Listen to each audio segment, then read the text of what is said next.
Some people have no respect for other people.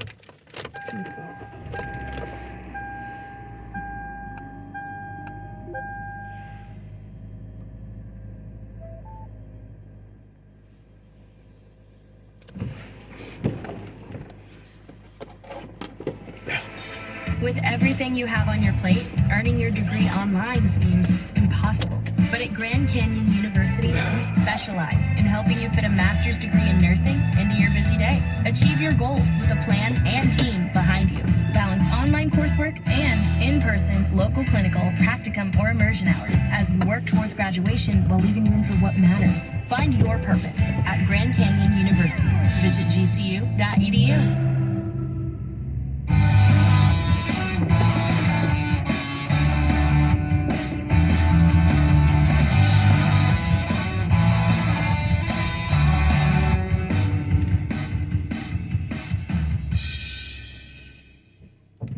Are you feeling the urge to leave California?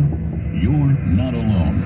Over 800,000 people have fled the state in the past 2 years, making it the biggest exodus in California history. If you're wondering why so many are leaving, check out the new documentary, Leaving California, The Untold Story, produced by the Epoch Times.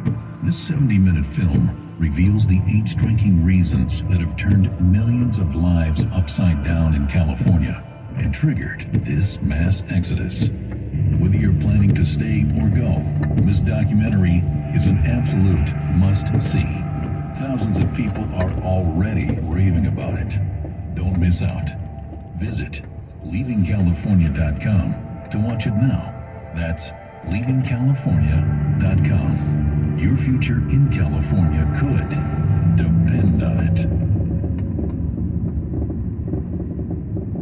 Are you struggling to lose weight and keep it off? Tired of wasting time and money on starvation diets that lead to more frustration and stress? If there was a weight-loss solution that could actually work for you, would you try it? Then head to Golo.com. I'm Steve. I lost 138 pounds in 9 months on Golo. I'm Amber. I've lost 128 pounds with Golo taking release. If you're ready to take back control of your life, head to Golo.com now and see how Golo can work for you. That's GOLO.com. My sleep is way better. My inflammation has gone way down. Golo saved my life. I was way overweight. That's what set me down the path. I wanted to make sure to live for my kid. I have literally tried everything. I was on the verge of getting gastric bypass surgery, and I saw the Golo commercial, and it was the last thing I tried because it worked. Join over 2 million people who have found a better way to lose weight with Golo. Your healthier and happier life begins at Golo.com. That's GOLO.com. Again, GOLO.com.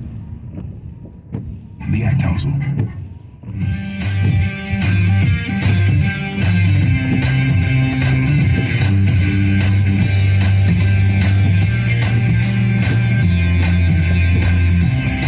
Hey, and welcome. You're listening to the Best of the Ben Shapiro Show from this week. The Ben Shapiro Show is sponsored by ExpressVPN. I talk about them every single show. Why haven't you just gotten a VPN yet? Get ExpressVPN right now. ExpressVPN.com/Ben Shapiro.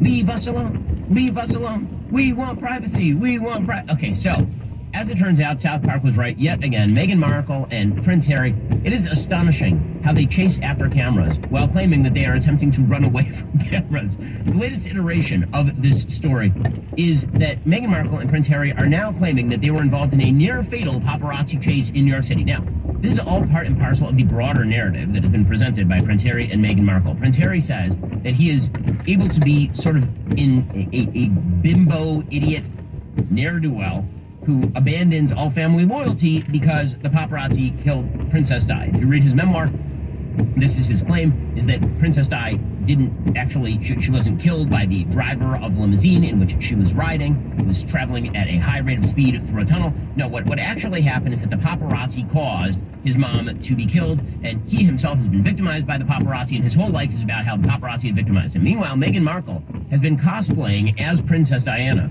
in a wide variety of settings. She's wearing outfits that are extremely similar to Princess Diana. At the end of Prince Harry's book, she goes to Princess Diana's grave. It's all very strange. Okay, well, now they're taking this to the next step because they've decided that the only way that they can be perceived as victims, because they are not victims, they are in fact some of the least victimized people on planet Earth.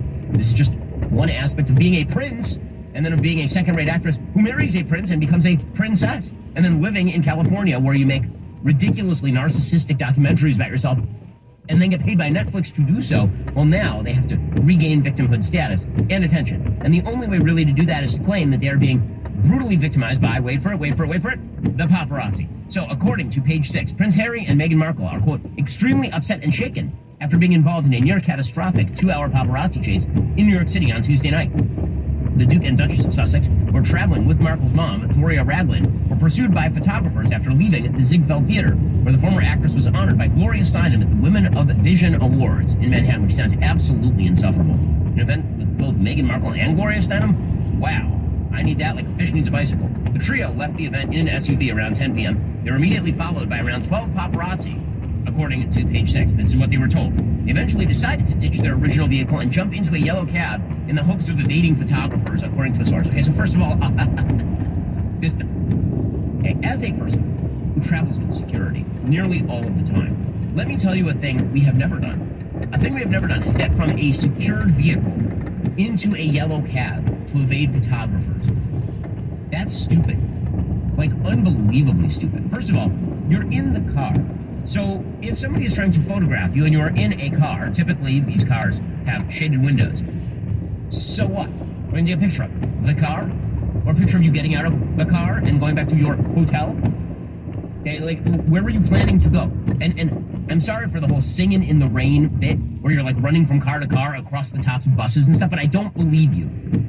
The insider alleges that one cameraman hit a car while another almost ran over an NYPD officer during the near-fatal chase. So basically, this is now something directly out of the movies. It started off with 12 paparazzi and ended up with 4 chasing Meghan, Harry, and Doria, the insider tells us. The insider suspiciously sounded a lot like Meghan Markle. The security tried their best to lose photographers. Once in the taxi, Harry used his cell phone to record the ensuing melee. We're told security was also recording to gather evidence. Paparazzi were confronted by uniformed police officers but ignored warnings and continued chasing the trio, we hear. A rep for the Sussex claimed to page 6 Wednesday, last night the Duke and Duchess of Sussex and Miss Ragland were involved in a near-catastrophic car chase at the hands of a ring of highly aggressive paparazzi. This relentless pursuit lasting over 2 hours. So first of all, 2-hour pursuit? How long was OJ's chase with the LAPD? I don't think it was 2 hours. 2 hours? In New York? First of all, you can't drive more than 5 feet in New York without hitting a red light or traffic. So I'm confused. How high speed was this chase, precisely? Have you been to New York? And what are they going, 8 miles an hour? And then stopping dead and bang your head against the back of the stage? This relentless pursuit, lasting over 2 hours, and apparently involving Jack Bauer, resulted in multiple near collisions involving other drivers on the road, pedestrians, and 2 NYPD officers. While being a public figure comes with a level of interest from the public, it should never come at the cost of anyone's safety. One source calls the incident absolutely shocking and says Ragland, who's 66 years old, was particularly terrified by the ordeal. Everyone is still upset, to say at least. It was horrific, the source tells us. Just wow.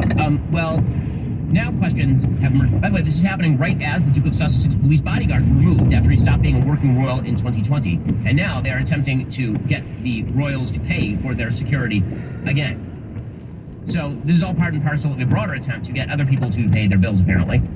Now questions have begun stacking up. The NYPD, who assisted Prince Harry and Markle with transportation, according to Fox News, shared their account with Fox News Digital. There were numerous photographers that made their transport challenging, said Julian Phillips, a deputy commissioner of public information. The Duke and Duchess of Sussex arrived at their destination. There were no reported collisions, summonses, injuries, or arrests in regard. So we had heard that somebody hit a car. Right? And also that they almost hit like an NYPD officer. The NYPD is looking through traffic camera footage and security footage to piece together what transpired. Apparently, there is a video that shows the chaotic scene the night of Harry and Markle's alleged chase, but it doesn't show any near collisions. At the time of publication, no footage of the alleged car chase had been made available. In fact, and when they interviewed the cab driver, a person named Sukh Charan Singh, who told the AP he instantly recognized his passengers. They were following us the whole time, he said to the paparazzi, but he said he wouldn't call it a chase. Singh, the cab driver, was on 67th near an NYPD precinct when a security guard waved him down. Singh pulled the yellow taxi to the curb, and in came Harry, Meghan, and her mom. Now, again, I don't understand the strategy here. I really don't understand the strategy. So security got them out of a secure vehicle, put them on the street, and then waved down a passing cab. They had this look on their faces, he said. They were about to get their destination when a garbage truck blocked their path. All of a sudden, paparazzi came out and started taking pictures, he said. One of the royals told them to circle back to the precinct. They didn't say much, Singh said. They asked my name, and then after that, Harry said thanks and have a good day. They paid $17 in fare, and they gave a $50 tip, which is nice. So apparently he just kind of went around the block. But that doesn't sound like a 2-hour near-catastrophic chase involving the paparazzi. According to royal watcher Omid Scobie, the paparazzi were confronted by police multiple times as they chased the royal couple who were on their way to a private residence where they were staying. Scobie alleged on Twitter the photographers drove on a sidewalk, ran through red lights, reversed down a one-way street, photographed the couple while driving, and illegally blocked a moving vehicle. And the mayor was like, he said, the mayor said, I find it hard to believe there was a 2-hour high-speed chase. But we'll find out the exact duration of it. If it's 10 minutes, a 10-minute chase is extremely dangerous in New York City. So, yeah, man. Again, the cabbie told the Post that he said it seemed like it wasn't scary. He said it was a little crazy. They were trying to get home. But, you know, the kind of notion, he said, he also added, I never felt like I was in danger. It wasn't like a car chase in a movie. They were quiet and seemed scared, but it's New York, it's safe. And now the reason all of this is important is because, again, claims of victimhood in American society are the new currency of the realm. The way that you get attention is by claiming that you're a victim. And I've noticed there are a lot more pictures of Harry and Meghan in the papers than there have been any time recently. This also changes the narrative from the coronation, where Harry was kind of sidelined. It also allows for the media to do its job and talk about how American society is actually super duper racist. CNN correspondent Salma Abdulaziz was talking about Meghan Markle and saying it's actually racist. It's racist to talk about Megxit, right, which is a pun on Brexit because it's Meghan Markle leaving Megxit. But that's racist, apparently. Again, I just have to emphasize how huge that exit was and how much it was criticized by the press here in the UK, some calling it Megxit. That was seen as a very racist and sexist way to characterize that exit, pinning it just on Meghan rather than Prince Harry. There was a strong sense among communities of color here that she was being treated poorly by the press because of her racial background. And it's all about victimhood. It's all about victimhood. And our society has now decided that because victimhood is the currency of the realm, well, you can make a buck off of it. If there's a market, then there is someone to fill that market. Right? If there is a desire for victimhood, a victimhood narrative, there is somebody who's going to capitalize on that. And this is where corporate America comes in. So, Pride Month is coming up. Now, I know what you're thinking. You're thinking, wait a second, it didn't already happen? Hasn't it been like Pride several years? Every other day is like Lesbian Visibility Day, or Transgender Awareness Day, or Transgender Lesbian Visibility and Awareness Day. Or, as the State Department put it yesterday, the International Day Against Homophobia, Biphobia, Interphobia, and Transphobia. Wow, that's a lot of phobias. Also, arachnophobia. The Secretary of State, Anthony Blinken, he actually put out a statement on this yesterday. Quote, on International Day, with the most hideous flag of all time. This is the Pride Progress flag, which just is bizarre, but it's like now a vertical Pride Progress flag, so it's not like the typical rainbow flag, which was the Pride flag. Then they added in all of the trans and BIPOC flags, and then they added in the intersex flag, and so now it just looks like vomit. So Secretary Blinken said, on International Day Against Homophobia, biphobia, which I mean, I suppose that you're afraid of bisexuals. You're not just afraid of homosexuals now. Now you're afraid of also bisexuals. Interphobia, so you're afraid of intersex people. And transphobia, so you're afraid of everyone, apparently. You're apparently afraid of, like, all humans who are in any way not straight. That's the only justification for thinking that, for example, boys can't be girls, girls can't be boys. Or believing that not all forms of sexual activity are completely morally equivalent. He says, on International Day Against Homophobia, Biphobia, Interphobia, Transphobia, and Arachnophobia, we call for an end to harmful conversion therapy practices, including those that attempt to change a person's sexual orientation, gender identity or expression, or sex characteristics. Now, by the way, think about how Orwellian and perverse this is again. This is the panoply of victimhood. This is the flag of victimhood. It's getting really, really crowded, as you may have noticed, this flag of victimhood. Woo! Super crowded. Well, one of the most Orwellian things about this is suggesting that it's conversion therapy to say that a boy is a boy. That's not conversion therapy. So traditionally, what people meant by conversion therapy was there was a kid who was having gay feelings and then they hooked him up to electrodes and showed him gay porn or something and then electrified him, right? Like tortured the kid. That's what people think of when they think conversion therapy. Not like just normal talk therapy, or certainly not. A boy comes in, expresses gender confusion, you say, well, actually you're a boy and we probably should talk about this. No, Now it's conversion therapy to tell a boy that he's a boy.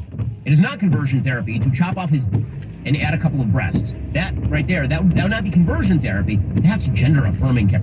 All of the Orwellian nonsense. But again, this is so we can claim that society is victimizing people. It's all about society victimizing people because of their inherent status. Because if you're a transgender person, this means that this is inherent. It is not you choosing to believe a thing about the world that is not true and then enact mutilation to your body in order to prove it. In many cases, no. That right there is discrimination by society. We have to go further and further. So if there's a market for discrimination, there are corporate interests who will fill it. And they will all get together in a room somewhere, and they will all decide that if they move together in lockstep, then none of them is vulnerable. There is safety in corporate numbers. We're going to get to more of this in just 1 second. First, if you really enjoy The Ben Shapiro Show and The Daily Wire, we have a bunch of other shows over at dailywire.com. Let Matt Walsh tell you about his show. Hey, this is Matt Walsh, host of The Matt Walsh Show. Most of us, don't wake up in the morning thinking about what the bureaucrats in D.C. are up to. At least I don't. Our concerns are more immediate than that, which is why I focus on social issues, culture, family, faith, even sometimes pop culture. Political issues are important, but I don't think they're the most important thing or the most entertaining thing, frankly. So if you're looking for a conservative show that goes beyond politics and brings you stories the mainstream media tries to ignore, come check out The Matt Walsh Show, Monday through Friday, Apple Podcasts, Spotify, SoundCloud, YouTube, Facebook, anywhere you go for podcasts, I'm there. Plus, check it out on dailywire.com. You can watch the entire show ad-free. The Matt Walsh Show, check it out. We'll see you there. If you're looking for cynicism, depression, and also hilarity, Matt is the place to go. Make sure you check out Matt's show. Already coming up more from the Ben Shapiro Show Best of this week. This is the Ben Shapiro Show.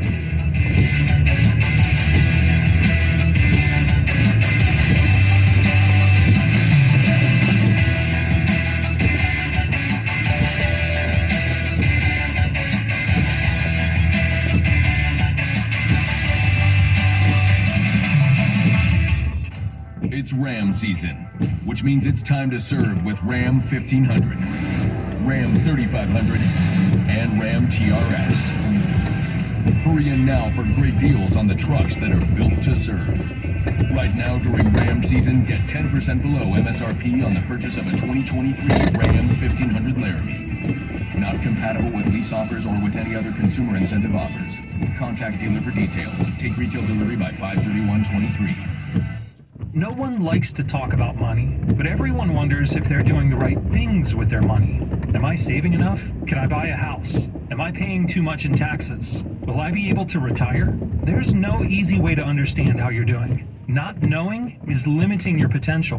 What if you could unlock insights about your finances in less than 5 minutes, with a clear picture of where you stand today and where your money can work harder? Now you can, with a free financial wellness score from Facet.com. This isn't a boring retirement calculator. It's a simple way to know if your finances support the life you want to live. Haven't you waited long enough? Take the first step toward reducing your stress about money and reaching your full potential. Visit Facet.com to take the free quiz and get your financial wellness score today. That's FACET.com. This ad is sponsored by Facet. Facet Wealth Incorporated is an SEC-registered investment advisor. This is not an offer to buy or sell securities, nor is it investment, legal, or tax advice. Thinkorswim is a dynamic suite of trading platforms designed for every kind of trader, no matter where you are in your trading journey or how you like to trade. Available on web, desktop, and mobile. Visit Thinkorswim.com to learn more. Between the job, the kids, the TV I need to binge watch, I've got a lot going on. But I just discovered my new favorite shortcut, Safeway on Instacart. Everything I need delivered right to my door in as fast as 1 hour. Safeway's organic produce, fresh treats from the bakery. Oh, paper towels. Hang on, I gotta place another order. Download the Instacart app or visit instacart.com to get free delivery on your first order. Offer valid for a limited time. Minimum order $10. Additional terms apply.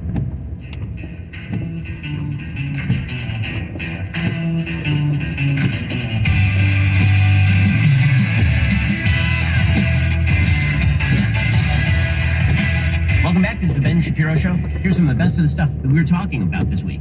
So, scientific authorities, you're supposed to trust the science, right? Well, it's hard to trust the American Academy of Pediatrics when they are literally promoting the idea that boys can be girls. You have an overwhelming tsunami of left-wing social nonsense that is coming down the pike. You got the State Department tweeting out the Pride Progress flag and then plunking a Pride Progress